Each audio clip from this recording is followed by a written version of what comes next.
Hi అండి అందరికీ. ఈరోజు గుండె నిండా గుడిగంటలు సీరియల్ గురించి చెప్పుకుందాం. ఎందుకంటే ఈ సీరియల్ చాలా చాలా ఇంట్రెస్టింగ్గా ఉంటుంది. సో స్కిప్ చేయకుండా చూడండి, అప్పుడే మీకు అర్థమవుతుంది. ఇప్పుడు వీడియోలోకి వెళ్ళిపోదాం. బాలు ఏదో పరధ్యానంగా ఆలోచిస్తూ ఉన్నప్పుడు వాళ్ళ ఫ్రెండ్స్ అక్కడికి వచ్చేసి, ఏమేంద్ర బాలు, ఏం ఆలోచిస్తున్నావు అని అంటారు. అప్పుడు బాలు, ఏమోరా, ఏంటంటే జరిగిపోతున్నాయి, తాయి కూడా లేను, అయినా నేను ఏం చెప్పలేనురా అని అంటాడు. అప్పుడు వాళ్ళ ఫ్రెండ్స్, ఏంట్రా ఏదేదో మాట్లాడుతున్నావు, దయ్యం పట్టినట్టు మాట్లాడుతున్నావు, అసలు ఏం జరిగిందిరా చెప్పురా అని అంటారు. ఏం చెప్పనురా, ఇది చెప్పకూడదు, వదిలేయ్ అని అంటారు. అప్పుడు ఫ్రెండ్స్, పాపం వీనికి మతి చెడినట్టుంది, పెళ్ళైంది, పాపం భార్య పరిస్థితి ఏంటో ఏమో, పిల్లలేరిక నయం అని ఫ్రెండ్స్ అనుకుంటారు. అప్పుడు బాలు, అదేరా పిల్లల గురించే మాట్లాడుతున్నాను అని పిల్లల టాపిక్ తీసుకొస్తాడు. ఎందుకంటే దానికి ఫస్ట్ నైట్ జరిగింది కాబట్టి, పిల్లలు పుడతారని భయం పడుతుంది కాబట్టి. రే, సంపాదించేది ఒక్కడైతే తినేది 10 మంది అయితే, వాడికి అప్పులుంటే, వాడికి ఈఎంఐలు కట్టాల్సిన తిప్పలుంటే వాడి పరిస్థితి ఏంట్రా అని ఒక స్టోరీ అల్లుతాడు బాలు. అప్పుడు వాళ్ళ ఫ్రెండ్స్, రే ఇదంతా నీ చరిత్రలాగా అనిపిస్తుంది కదరా అని వాళ్ళు అంటారు. బాలు, చిచి అదేం లేదురా అని మొత్తానికి పిల్లల డిస్కషన్ చేస్తుంటారు. తర్వాత సత్యం కోర్టులో, సార్ నేను 35 ఏళ్ళుగా సర్వీస్లో ఉన్నాను, 6 నెలల కిందటే రిటైర్మెంట్ అయ్యాను, కానీ నాకు నెల నెల రావాల్సిన పెన్షన్ డబ్బులు ఈ డిఎం సార్ రాకుండా ఆపేశారు సార్. ఆ పెన్షన్ మీదనే నా కుటుంబం అంతా ఆధారపడుతుంది సార్. నా సర్వీస్లో ఒక్క లీవ్ కూడా పెట్టలేదు సార్.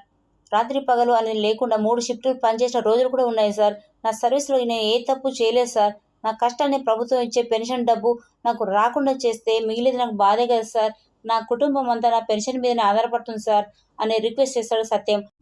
అప్పుడు సత్యం వాళ్ళ నా ఫ్రెండ్ సత్యం సిన్సియర్గా పనిచేసేవాడు సార్. తనకొచ్చిన రిటైర్మెంట్ ఫండ్ కూడా 40 లక్షలకు దురదృష్టవత్తు పోగొట్టుకున్నాడు సార్ అని అనగానే జడ్జి, అన్ని లక్షలు ఎలా పోగొట్టుకున్నాడు అని అనగానే, నా పెద్ద కొడుకు ఒక అమ్మాయి చేతిలో మోసపోయాడు, తను ఆ డబ్బులు తీసుకుని పారిపోయింది. ఆ డబ్బులు నాకు తిరిగి వస్తేనే నాకు ఆశ కూడా లేదు.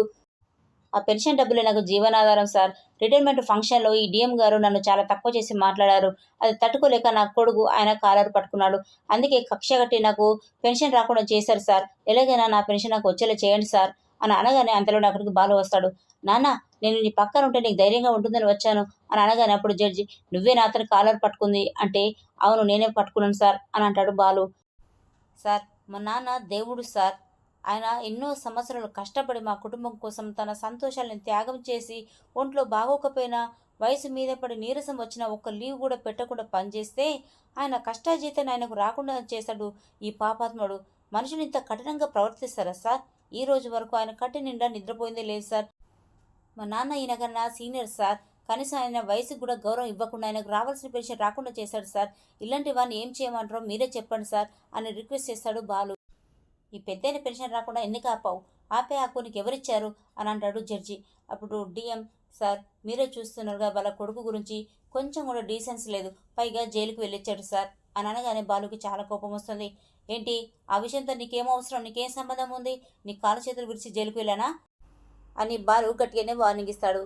అప్పుడు డిఎం, సార్ ఈ సత్యం వలన ఒక యాక్సిడెంట్ జరిగింది, ఒక కుటుంబం రోడ్డు మీద పడింది సార్, ఆ కారణం చేతనే తనకు పెన్షన్ రాకుండా చేశాను అని డిఎం గారు చెప్తారు.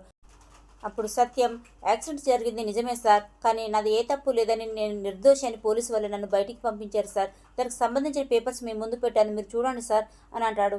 అందులోనే బాలు, సార్ మా నాన్న కరెక్ట్గానే డ్రైవింగ్ చేశాడు, ఆ మనిషి పరధ్యానంగా బస్ కింద పడ్డాడు, ఆయన ఆ కుటుంబం కోసం మా నాన్న ఎంతగానో బాధపడ్డాడు సార్. ఆయన కూతుర్ని నాకు ఇచ్చి పెళ్లి కూడా చేశాడు సార్. అలా కుటుంబాన్ని ఆదుకున్నాడు మా నాన్న.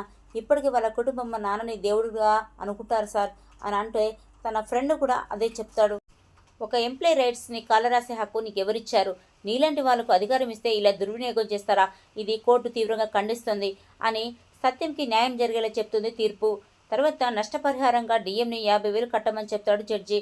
అప్పుడు డిఎం, 50,000 నేను కట్టలేను సార్ అని అనగానే జడ్జికి చాలా కోపం వస్తుంది. కోర్టుని ధిక్కరించినందుకు నువ్వు మరో 50,000 కలిపి ₹1,00,000 నష్టపరిహారంగా సత్యంకు చెల్లించమని కోర్టు అయితే తీర్పునిస్తుంది.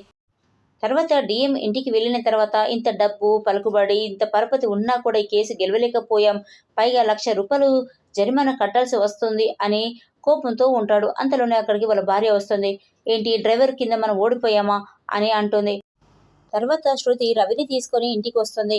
వాళ్ళ మమ్మీ డాడీకి పరిచయం చేస్తుంది శృతి.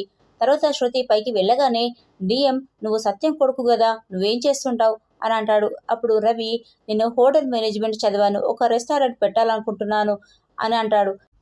మీ నాన్న నా కింద పనిచేసేవాడు, నువ్వు రెస్టారెంట్ పెట్టాలనుకుంటే చాలా డబ్బులు కావాలి, మరి ఎక్కడి నుండి ఇస్తాడు మీ నాన్న అని తనని తక్కువ చేసి మాట్లాడతాడు డిఎం. అప్పుడు రవికి చాలా కోపం వస్తుంది. మా నాన్న నీ కింద పనిచేసేవాడు కాదు, ఒక సంస్థలో పనిచేసేవాడు అని వాళ్ళ నాన్న గురించి చాలా గొప్పగా చెప్తాడు రవి. మరి ఈ వీడియో మీకు నచ్చినట్లయితే ప్లీజ్ లైక్ అండ్ సబ్స్క్రైబ్ కూడా మర్చిపోద్దు. Thanks for watching.